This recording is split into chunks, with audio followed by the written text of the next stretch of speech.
Assalamualaikum warahmatullahi wabarakatuh.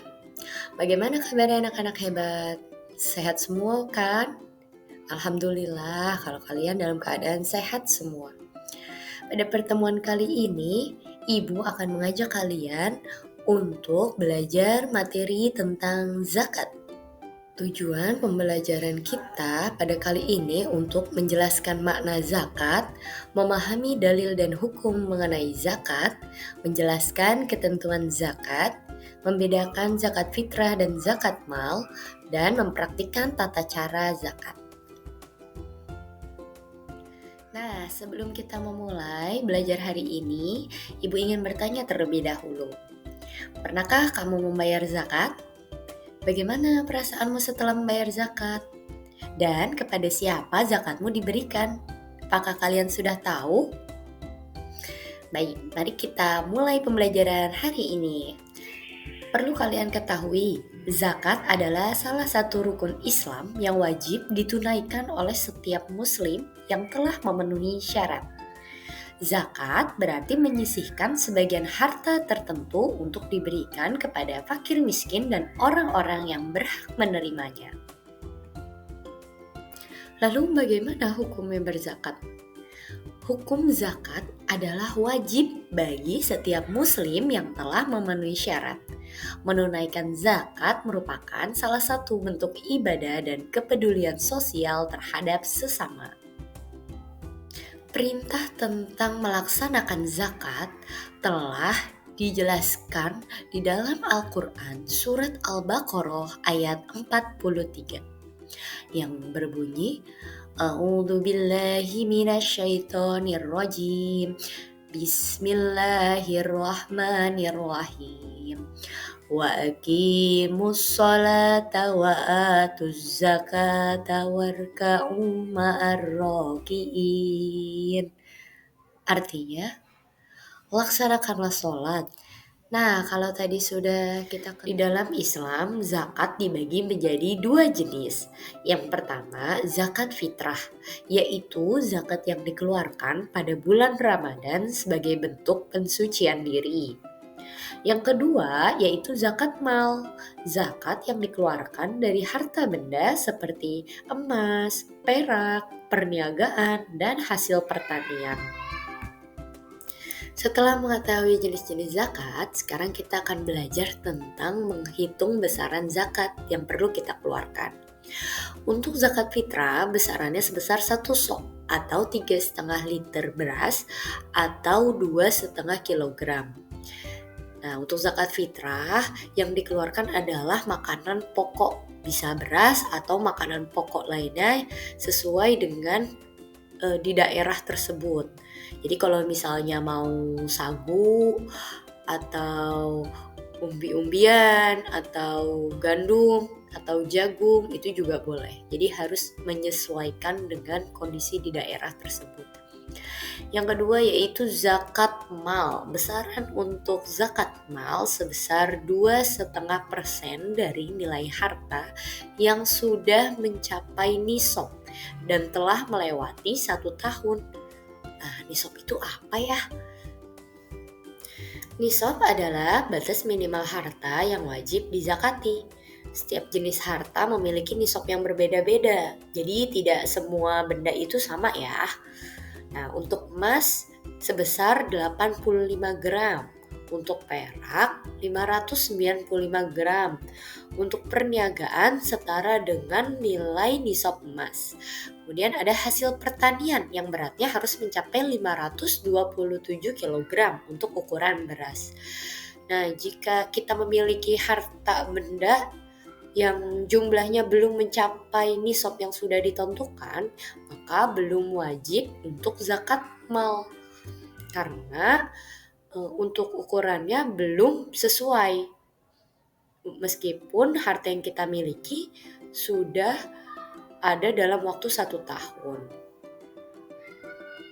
Setelah kita mengetahui besaran yang harus dikeluarkan untuk zakat, sebelum kita serahkan kepada orang yang berhak menerimanya, kita harus membaca niat terlebih dahulu. Nah, untuk Zakat fitrah niatnya seperti ini. Nawaitu an ukhrija zakatal fitri an nafsi fardho lillahi ta'ala. Artinya, aku niat mengeluarkan zakat fitrah untuk diriku sendiri, fardu karena Allah Ta'ala. Nah, niat ini dibaca untuk satu orang ya. Setelah kita membaca niat zakat, kita akan menyalurkan zakat kepada orang-orang yang berhak menerimanya. Di dalam Al-Quran surat At-Taubah ayat 60 dijelaskan ada 8 orang yang berhak menerima zakat atau yang disebut dengan mustahik. Di antaranya yaitu yang pertama fakir.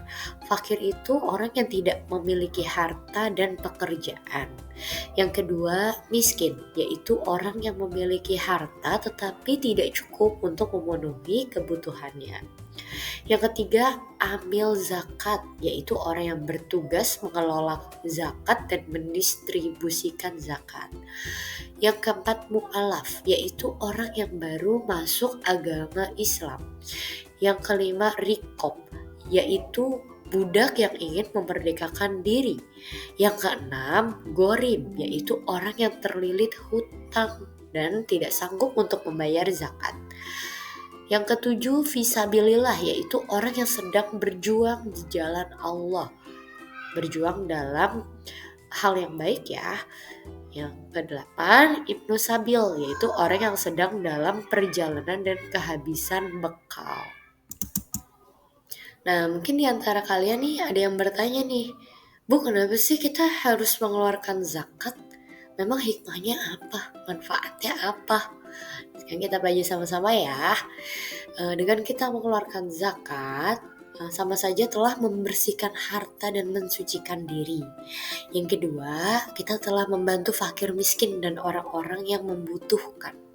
Yang ketiga, menciptakan pemerataan kesejahteraan sosial. Jadi antara yang pemberi dan penerima itu memiliki kesejahteraan. Tidak ada jurang antara ini orang kaya, ini orang miskin, tidak seperti itu.